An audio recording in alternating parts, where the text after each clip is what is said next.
Welcome, Simon. It's a mini-series by Slipcase called 4AMers. It's all about how the industry is facing challenges, how they respond to it, and what organizations are doing about all the challenges that are coming up. Yeah. So I'm crack on with the first question. What is the key challenge your organization is facing? What keeps you awake at night? What's your 4AMer? So from our perspective as a law firm servicing the insurance market, and predominantly the London insurance market, it is still so much about people. Mm-hmm. So I think of all of the things that repeatedly appear at the top of the priority list, it's about talent. Mm-hmm. It's about retaining the best talent, developing the talent and attracting talent. So I think talent and the people you have within the business to service the insurance market is absolutely critical. So that if I had to pick one thing that is the thing that is top of the priority list, it's people. It's people.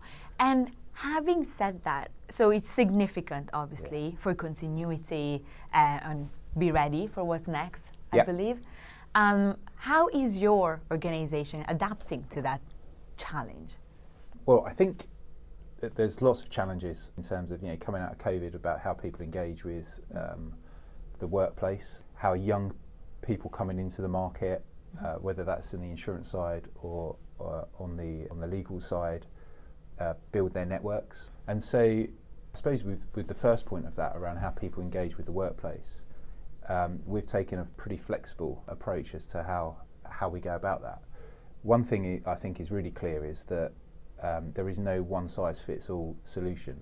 You want people to be engaged, you want it to be on their terms, but you also owe a duty to people to train them, teach them, develop, and so much of that is through osmosis, whether that's on the legal side or in the insurance market.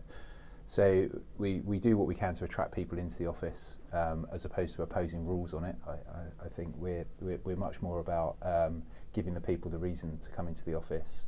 In terms of helping people coming through in their careers to build networks, we're doing events like we run something called Rise with RPC, where we take associates at RPC and we invite up-and-coming people in the insurance market. So anyone who's been in the market for too long is not invited.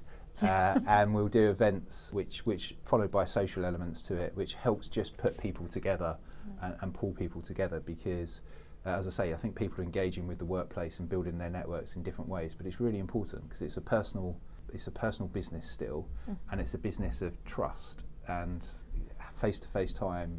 Networks of people that you really trust makes a difference to how you conduct business. Last 12 months, if you were to craft one challenge that really started coming up consistently that you and your team had to react to, what would that be?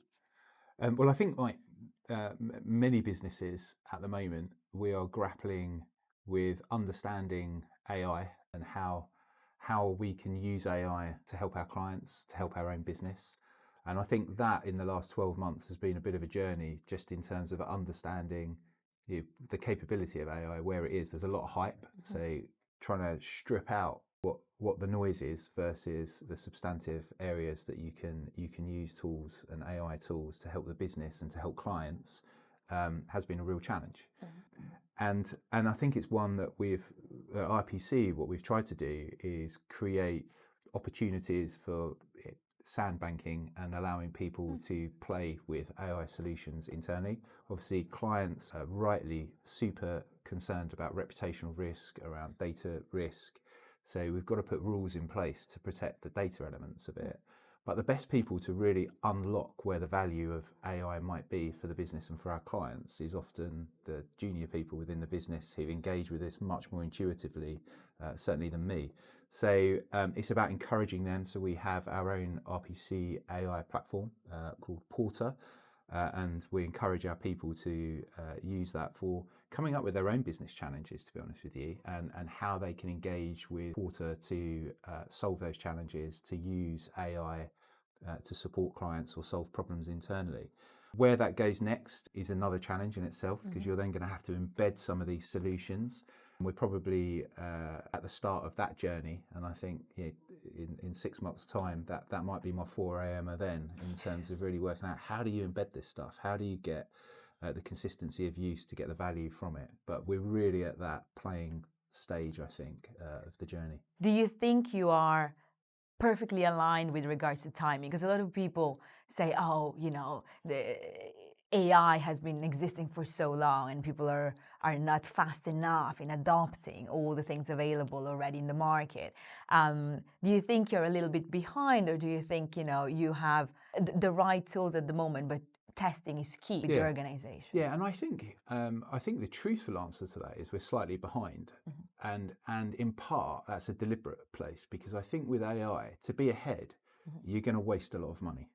So if you've got money you are prepared to waste to be ahead of the market, then some people will position them there, but they're not going to get a return on all that spend, because they're finding things out as they go. And I'm not sure I've seen too many people totally differentiating themselves within law firms or the insurance market around AI just yet. There's buzzy things happening, there's noise happening, but I don't think anyone's cracked it just yet. So if you're not going to be leading from the front, sometimes you want to be tucked in behind, and getting value from what you're investing with AI. That doesn't mean you're going to get a total return on that investment, but you've got a better balance in terms of how we can support clients and how much of it. We're not trying to reinvent how certain things are done. We just want to, I think it's more going to be incremental. And so we're taking that longer term view. We talked about challenges, and we talked about, what you are doing right now to obviously react to them. Tell us something you're most excited about. I think we're all living in a pretty complex world at the moment, and obviously that presents challenges. But if you look at it from the other perspective, I do think there's big opportunity, and there's big opportunity to reinvent your business, I think, now in a way where you can be something different to what was even possible a few years ago. So I think the really exciting thing for us, for the insurance market, is answering that question of what do we want to be as a business, how we support our clients. You can answer that in a completely different way to what you did even 6 months ago, if I'm being honest. And I think that's pretty exciting, because it allows you to look at different talent, different ways of doing things, and adding value in a way to clients which wasn't even possible before. So I think that question of what do you want to be, what do you want to be known for, how are you going to differentiate, how you support the insurance market, for me that's pretty exciting. Wonderful, Simon. Segue to that. Top tip from someone you see as a mentor in the industry that you carry with you. I think that one of the things that I was always told was there's a lot of information and there's a lot of advice people will have for you. And I think today more than ever, it's really important, and I go back to this advice every now and then, to listen to everything, but to act with real conviction on the things that you believe are really going to make a difference, because there's so much that people will advise you, tell you, offer to you, sometimes with the best of intentions, and it's really trying to work out what stuff moves the dial, what doesn't, and have conviction in the things that you believe do move the dial. That's more timely than ever, actually. As you said, there's so much available out there. Piece of advice to your younger self. We talked about talent so much. So you go back in time now. What would you tell your younger self? To believe a bit more, a bit earlier. There's a good side to taking time to learn, to develop, but I think going back to what we were talking about and the way the world is changing, more than ever, we need people that are going to have conviction in their thinking about what that future looks like. And I think believing in your views and how that can impact and help the business. I think probably I would have told myself a bit earlier to have a bit more confidence in some of that. Well, I did have a fun one, fun one. Go on then. So we are filled with buzzwords nowadays.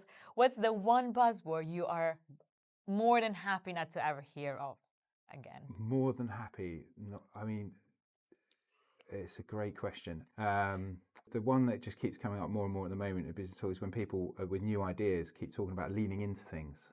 The phrase of leaning into, I struggle with that. That's the most overused term that I hear at the moment when we go and listen to talk around change using technology and some of those pieces. So that's the one I ban. No leaning in. No leaning in. Thank you so much, Simon. Honestly, so grateful to have you here with us today. Thank you.